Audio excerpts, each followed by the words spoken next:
안녕하세요. 수필 읽어주는 자매직 조경자 마술사입니다. 서희, 뛰어난 상황 판단력, 김언성. 우리는 하루에도 몇 번씩 크고 작은 협상을 하며 살아간다.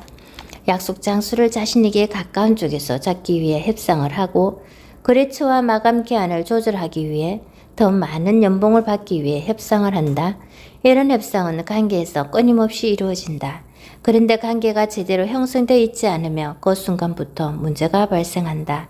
최악의 경우 의사소통이 불가능한 상황을 맞이하게 된다. 협상은 원활한 소통을 기반으로 하고 원활한 소통을 위해서는 상대방의 의도와 자신의 의도가 합의되어야 한다. 서로 큰 피해를 보는 일 없이 원하는 것을 취할 수 있는 현명한 협상을 위해서는 어떻게 해야 할까? 우리나라 역사 중에 협상으로 유명해진 사람이 바로 고려 서기 장군이다. 942년에서 998년 1000년 전 거란의 80만 대군을 피 한 방울 흘리지 않고 물러나게 한 고려의 서희 장군을 통해 잘된 협상은 전쟁보다 더 값진 성리를 안겨준다는 것을 알 수 있다. 고려의 일반적인 북진 정책과 친송 외교 정책에 불만을 가진 거란은 80만 대군을 보내 고려를 침략하게 한다. 서희 장군은 이에 직접 적장 소손영을 찾아가談판을 벌인다.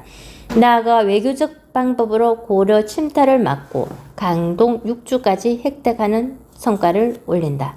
말 한마디로 80만 대군을 물리칠 수 있었던 서희의 협상 비결에 대해 알아보자. 정보는 곧 힘이다.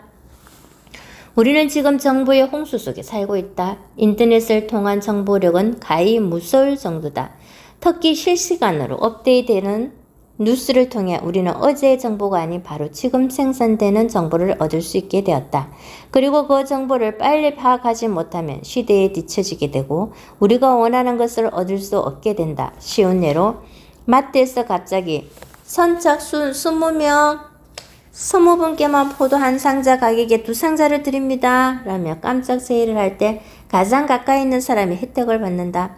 하지만 이런 깜짝 세일에도 법칙이 있게 마련이어서 미리 법칙을 알면 혜택을 누릴 수 있다.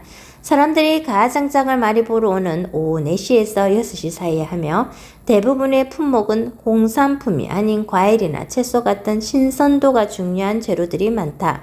만약 이런 정보가 없는 사람이라면 마트에서 깜짝 세일을 할 때 공산품 매장에 가 있거나 또는 전혀 세일을 하지 않는 시간대에 쇼핑을 하기 마련이다.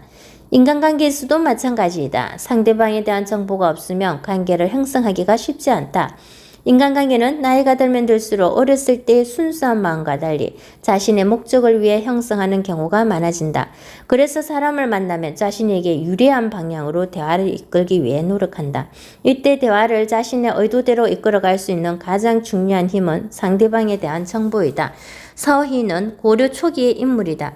기록에 따르면 그는 나가 쓰는 장수이고 들어와 쓰는 재상이 문물을 개망 간료였다. 서희가 시간을 초월해 우리 역사에 우뚝 선 존재로 길이 남게 된 역사적인 사건은 거란 소손영과의談判 때문이다. 993년 거란 장수 소손영이 80만 대군을 이끌고 고려 국경을 쳐들어온다. 거란의 침입에 고려의 왕 성종과 조정은 혼란에 빠지게 되고 조정의 중로는 항복하자와 땅을 떼주자 등으로 나뉜다. 하지만 서희는 도대체 왜 거란이 고려를 침략했는가에 더 집중한다. 그는 한때 고려에서 외교를 담당했던 내시랑이 되어 982년에는 송나라에 가서 중단되었던 국교를 트는 등의 활약을 했다. 그때의 경험을 바탕으로 서희는 고려 주변국인 거란과 송나라의 정세를 잘 파악하고 있었다. 그는 송나라와 전쟁을 준비하고 있는 거란인 친송 정책으로 위협적인 존재가 될 수 있는 고려에게 불가침의 약속을 받는 것이 최대 목표라는 것을 알게 된다. 그리고 용의주도하게 협상을 이끌어간다. 서희는 외교에서 정보가 얼마나 중요한지 누구보다 잘 알고 있었던 것이다. 소통이란 상황 의존적인 것으로 상대방에게만 집중해서는 안 된다. 그 사람이 처한 환경과 상황, 배경 등을 정확히 이해해야만 효과적으로 소통할 수 있다. 고려사 서희 열전에 기록된 소손영과의 서희에 대해 대화 내용을 보면 서희의 협상 전략이 어떤지 구체적으로 알 수 있다. 소손영 그대의 나라는 신라 땅에서 일어났소. 고구려 땅은 우리의 소유인데 그대의 나라가 침식하였고 또 우리와 국경이 맞닿아 있는데도 바다를 넘어 송을 섬기고 있어. 그 때문에 오늘의 출병이 있게 된 것이니 만일 땅을 떼어서 바치고 조병을 닦으며 무사할 수 있을 것이오. 서희. 아니요. 고려는 곧 옛 고구려의 땅이요. 그러므로 국호를 고르라 하고 평양에 도읍하였소. 만일 영토의 경계로 따진다면 그대 나라의 동경이 모두 우리 경내에 있거늘 어찌 침식이라 하리오. 그리고 압록강의 내외 또한 우리의 경내인데 지금 여진이 가로막고 있어 바다를 건너는 것과 같은 상황이요. 만일 여진을 내쫓고 우리 옛 땅을 돌려보내어 도로를 통하게 하며 감히 조빙을 닦지 않으리오. 지피지기면 백전불패다라는 한자 성어처럼 피 한 방울을 흘리지 않고 그란의 80만 대군을 물리칠 수 있었던 것은 서희의 정보력과 정확한 상황 판단 능력 때문이었다. 이렇게 상대방의 상황과 정확한 정보만 파악하고 있으면 얼마든지 대화의 주도권을 끌고 나갈 수 있다. 사실 상대방을 모르는 상태에서의 협상은 실패할 확률이 높다. 또 잘못된 정보는 오히려 역효과를 불러올 수 있다. 그래서 정보를 선택할 때는 정보의 사실성 여부와 신뢰도를 꼭 확인해야 한다. 상대방을 헤아리는 배려심이 필요하다. 협상할 때 가장 중요한 것은 상대방의 요구 조건을 명확히 알아내는 것이다. 상대가 무엇을 원하는지를 제대로 파악하며 어떻게 들어줄 것인지, 그것을 주는 대신 얻을 수 있는 이익은 무엇인지 효과적으로 정리할 수 있기 때문이다. 그렇다고 해서 너무 기술적인 분석에만 치우쳐서도 안 된다. 협상은 곧 사람의 마음을 움직이는 것이기 때문이다. 서희와 손송영은 첫 만남에서부터 대단한 신경전을 벌였다. 두 사람이 처음 만났을 때 손영은 서희에게 거란족의 대표인 자신에게 절할 것을 요구한다. 하지만 서희는 절은커녕 인사도 하지 않고 그냥 숙소로 돌아가 버렸다. 대인은 대인을 알아보는 것인지 손영 또한 서희의 무례한 태도에 화를 내기는커녕 오히려 그의 강직한 성품과 꺾이지 않는 기세에 강렬한 인상을 받는다. 서희의 자신감은 무모한 것이 아니었다. 80만 대군이라고 하지만 숫자가 예상보다 적었고 군사와 말의 상태를 봤을 때 상당히 지쳐 있다는 것 등 거란족 군사의 상황을 정확하게 파악하고 있었다. 서희는 이러한 사실을 바탕으로 손영과 기싸움을 벌인 것이다. 서희는 손영을 대면하고 나서도 상대방의 생각을 확인하기 전까지 입을 열지 않았다. 물론 그는 이미 상대방의 생각을 짐작하고 있었으며 정확히 상황을 판단하고 있었다. 고려가 거란의 땅이라고 주장하는 손영의 문제 제기는 오히려 고립을 두려워하는 자국의 상황을 서희에게 알려주는 결과를 낳았다. 이에 서희는 고구려를 기성하고 있는 고려가 송나라와 합친하는 것은 거란을 견제하기 위함이 아닌 여진족 때문이라는 점을 부각시킨다. 서희의 논리적인 설명에 손영은 결국 고려와 협상을 하게 된다.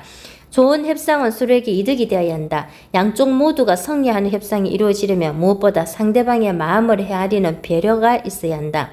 서희가 80만 대군을 이끈 손영과의談판에서 피 한 방울 흘리지 않고 고려의 북방 진출에 큰 방해였던 여진족을 물리치고 강동 육주를 비롯한 압록강 연안을 차지하고 국경선 확장의 길을 터놓게 된 것은 모두 철저한 상황 파악과 논리적인 언변을 넘어 손영의 입장을 헤아릴 수 있었기 때문이다. 아무리 적이라고 해도 서로의 마음이 통해 소통하게 되며 무력보다 더 큰 성리를 이끌 수 있다.